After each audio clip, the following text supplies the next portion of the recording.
My name is Thayne Currie. I'm a research astronomer at the Subaru Telescope and a contributor to the science case for the TMT. And I'm also a resident of Hilo. These are my personal views alone, and they're composed of two parts, and I think both of them are key here. So first, in our papers, we include this acknowledgement. We recognize, acknowledge the very significant cultural role and reverence that the summit of Mauna Kea has always had within the indigenous Hawaiian community. We are most fortunate to have the opportunity to conduct observations from this mountain. So the first time that I actually observed from the mountain, I saw the sun sinking below the inversion layer, like right at my feet. And it was one of the most beautiful things I've ever seen, and it also scared the hell out of me, because at that point, I could sort of catch a glimpse as to why Mauna Kea was reverent. And to me, it's special also because it's the place that has helped us answer key philosophical questions. The kind that all of us contemplate, and the kind that compelled me to be an astronomer in the first place.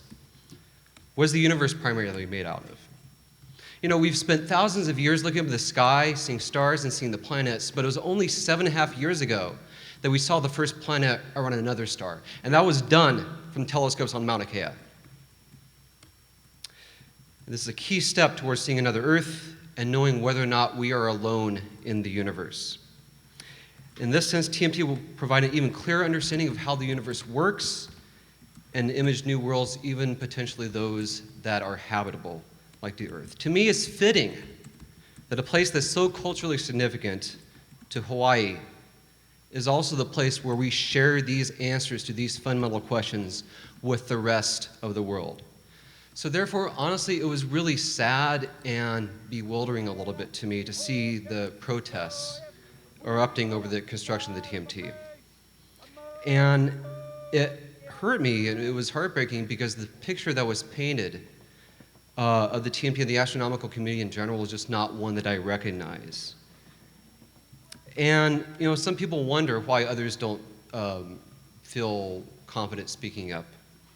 Well, maybe they are a little afraid, or they feel intimidated. The recent violent protests, violence threats against a high school student, I think, are a good example. So there's a lot I don't understand.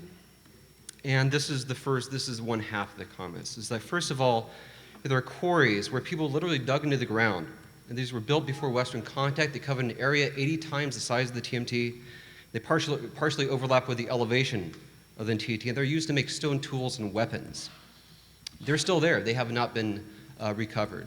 There's also military activity. There are big box stores within the floor of TMT.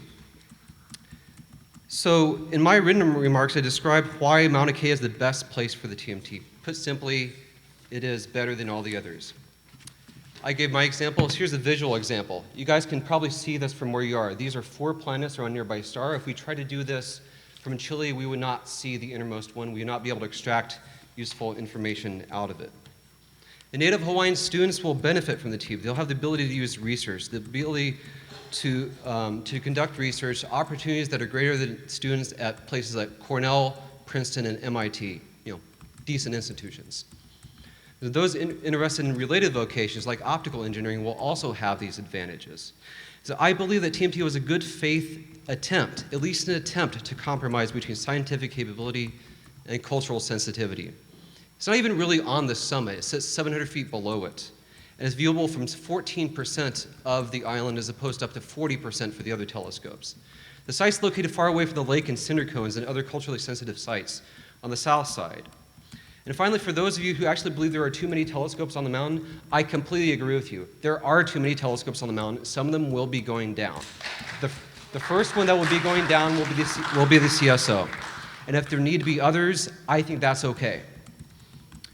So even though I believe that the TMT should be built and should be built on Mauna Kea, this is balanced by the other fact.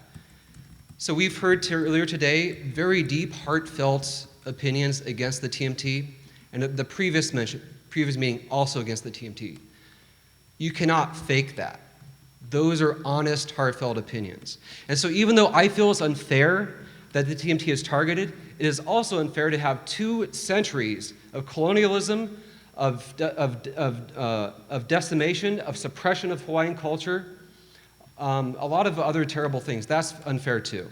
And so I think we have to understand that anger, that justified anger and hurt from that when we try to think about how to move forward.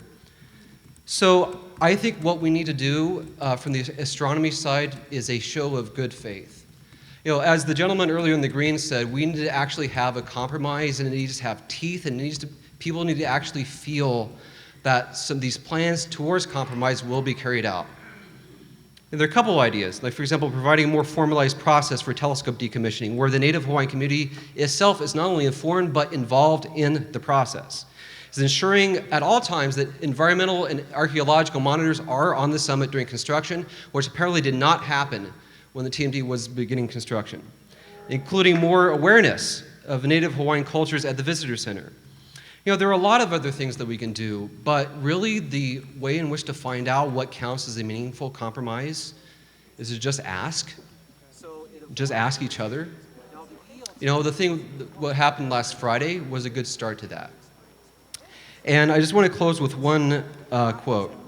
This is from one of my favorite movies where I think it has a really key message here. I'll paraphrase. Empathize with those you oppose. We must try to put ourselves inside their skin and look at us through their eyes just so we can understand the thoughts that lie behind their decisions and their actions. That was in reference during the Cuban Missile Crisis between the United States and the Soviet Union, where a failure to compromise meant that everyone was dead. They were mortal enemies. We're neighbors. If we cannot talk to our neighbors, there's something seriously wrong with us. So I think we should reach compromise and we want to do it. And it's the right thing to do. And the first step is just to start talking with one another and be unafraid to do so.